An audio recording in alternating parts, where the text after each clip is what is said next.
सितारों की दुनिया में आप सभी का स्वागत है। ये तो हम सभी जानते हैं कि सभी प्राणी जन्म लेने से पहले अपनी माँ के गर्भ में रहते हैं। लेकिन क्या आपने कभी सोचा है कि आखिर किस कर्म के कारण प्राणी गर्भ में प्रविष्ट करता है और उसे क्यों गर्भ में कई कष्ट भोगने पड़ते हैं? अगर नहीं तो इस वीडियो को पूरा अवश्य देखें।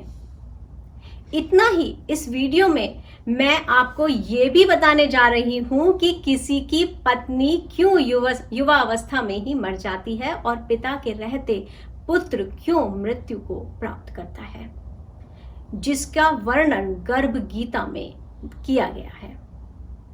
गर्भ गीता के पहले अध्याय में इस बात का उल्लेख किया गया है कि अर्जुन ने भगवान श्री कृष्ण से एक दिन सवाल किया कि हे मधुसूदन, आप मुझे ये बताने की कृपा करें कि प्राणी अपनी माँ के गर्भ में आता है तो वह अपने किस गुण दोष के कारण आता है। प्राणी जन्म से पहले गर्भ में कष्ट पाता है और जन्म के समय भी असहनीय पीड़ा पाता है। इसके बाद भी वह रोग पीड़ा के कारण दुख पाता है। उसे बुढ़ापे में अनेक रोग घेर लेते हैं और उसकी मृत्यु हो जाती है। अतः हे भगवान, कृपा करके मुझे ये बताएं कि वे कौन से कार्य हैं जिनसे मनुष्य जन्म मृत्यु के दुखों से बच सकता है। तब भगवान श्री कृष्ण ने अर्जुन के सवाल का जवाब देते हुए कहा कि हे धनुर्धारी, जन्म मृत्यु का बंधन तो सभी प्राणियों की नियति है, यानी जिस किसी प्राणी ने इस मृत्यु लोक में जन्म लिया है उसकी मृत्यु निश्चित है और यह सदा से ही संसार में क्रियान्वित रहा है। जो प्राणी संसार में नष्ट होने वाले पदार्थों से प्रेम करते हैं, या जो प्राणी संसार की नश्वर वस्तुओं की इच्छा रखते हैं, या फिर जो प्राणी संसार की दौलत पाने की तो कामना करते हैं परंतु भगवान भक्ति से विमुख रहते हैं, इसलिए वह बार बार अनेक योनियों में पैदा होकर जीवन मरण और गर्भ के दुख को भोगते हैं। भगवान कृष्ण के मुख से ऐसी बात सुनकर अर्जुन ने फिर उनसे पूछा कि हे माधव, संसार की मोह माया से मुक्ति तो संभव ही नहीं है। मन 5 विकारों के वश में है। ये 5 विकार काम, क्रोध, लोभ, मोह और अहंकार। यह मन मस्त हाथी की तरह है। माया मन को हर लेती है। इन 5 विकारों में अहंकार सबसे प्रबल है। यह प्राणी को नरक में ले जाता है। हे जनार्दन, इस मदमस्त हाथी को कैसे वश में किया जाए, अर्थात मनुष्य को कौन से प्रयत्न करने चाहिए जिनसे मन को भक्ति में लगाया जा सके। तब श्री कृष्ण बोले कि पांडुपुत्र, जिस प्रकार मस्त हाथी को वश में करने के लिए महावत अंकुश का प्रयोग करता है, उसी प्रकार मन को काबू में करने के लिए ज्ञान रूपी अंकुश का प्रयोग आवश्यक है। भक्ति और ज्ञान अभ्यास करने पर ही प्राप्त होते हैं। अहंकार करने से जीवन नरक बन जाता है।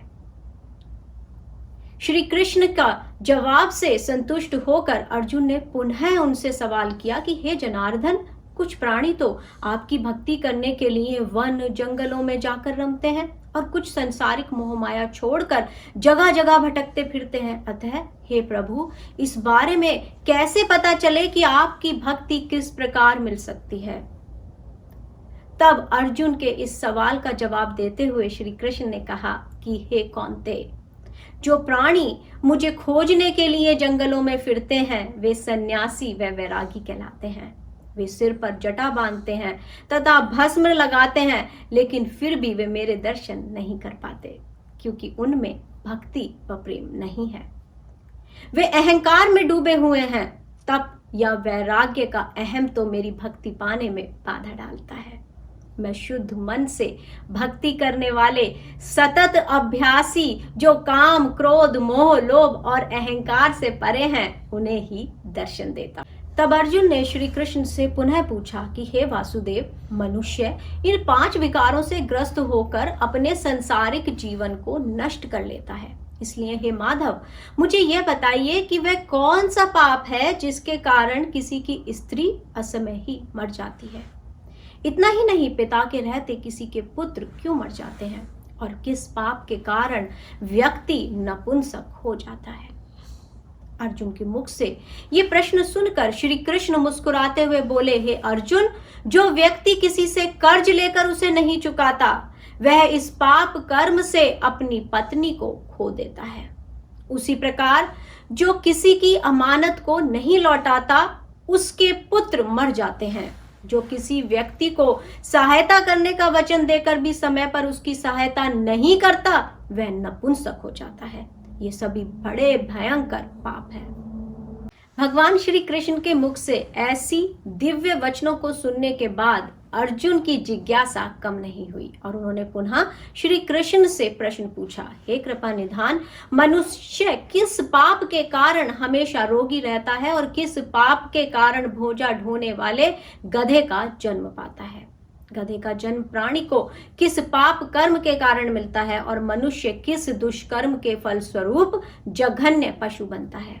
तब श्री कृष्ण ने अर्जुन से कहा कि हे पार्थ, जो मनुष्य अपनी कन्या को बेच देता है वह हमेशा रोगी रहता है।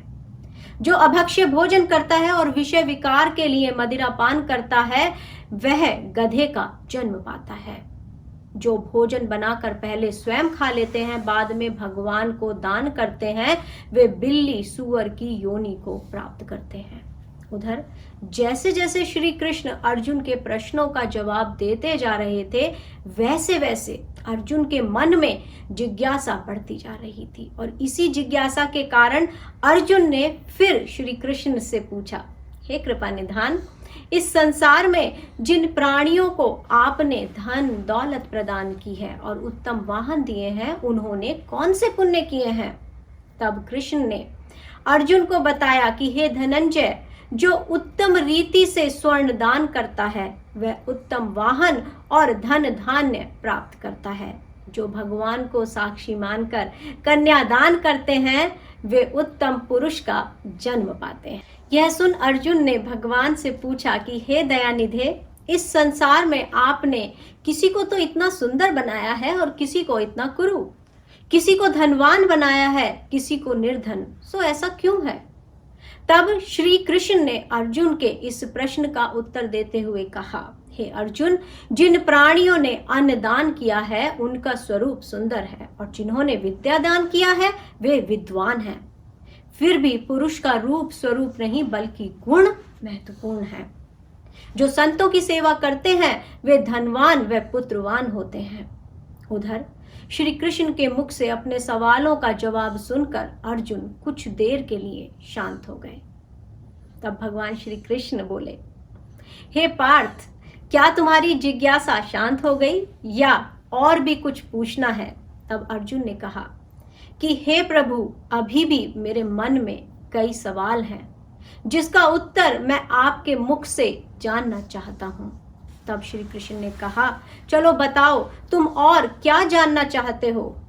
तब अर्जुन ने कहा कि हे मधुसूदन, कृपया कर मुझे पहले यह बताएं कि मनुष्य धन और सांसारिक सुखों के प्रति इतना मोह क्यों रखता है? तब श्री कृष्ण ने अर्जुन से कहा कि हे कौन्ते, यदि प्राणी मेरी कृपा से वंचित हो जाए तो वह धन दौलत आदि से मोह करने लगता है। यह सब नाशवान है।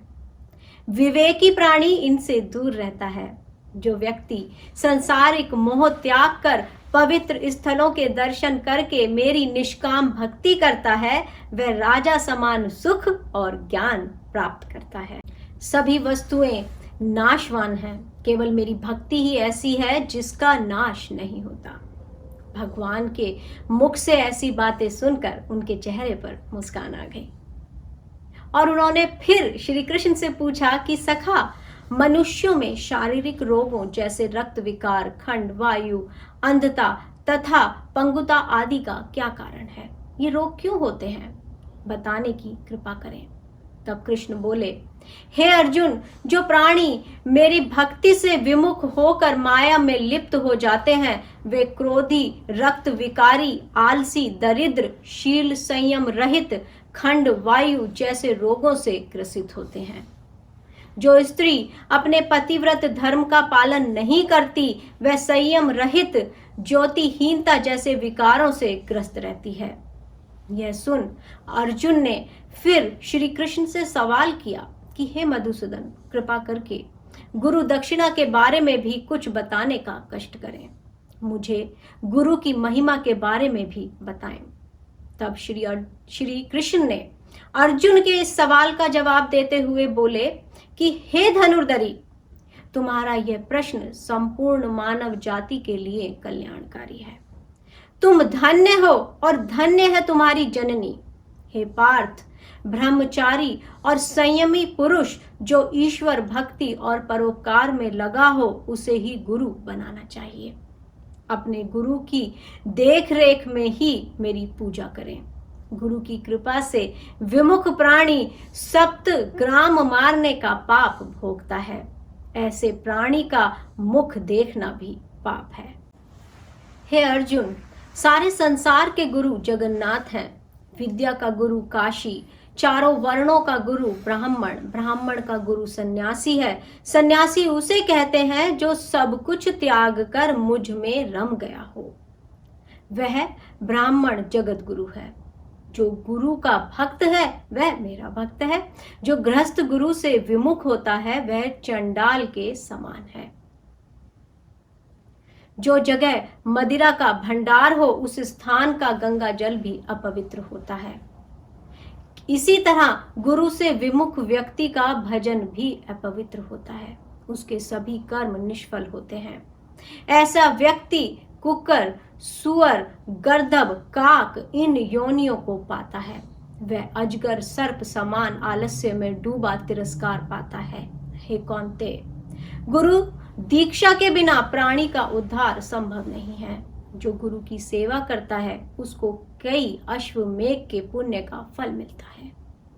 हे अर्जुन, जो प्राणी तुम्हारे इस संवाद को पढ़ेंगे और सुनाएंगे वे गर्भ के दुख से बचेंगे।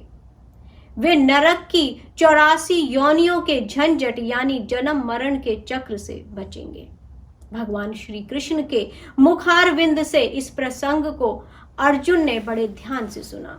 इसी कारण इस पाठ का नाम गर्भ गीता है। इस प्रसंग को पढ़ने और सुनने से व्यक्ति को पुण्य का फल मिलता है तथा उस व्यक्ति पर सदैव भगवान श्री कृष्ण की कृपा बनी रहती है। भगवान कृष्ण कहते हैं कि जो प्राणी संसार के साथ ज्यादा प्रीति रखते हैं और सदा माया का चिंतन करते रहते हैं, बार बार जन्म लेकर इस दुनिया में आकर दुख पाते हैं और मौत का सामना करते हैं।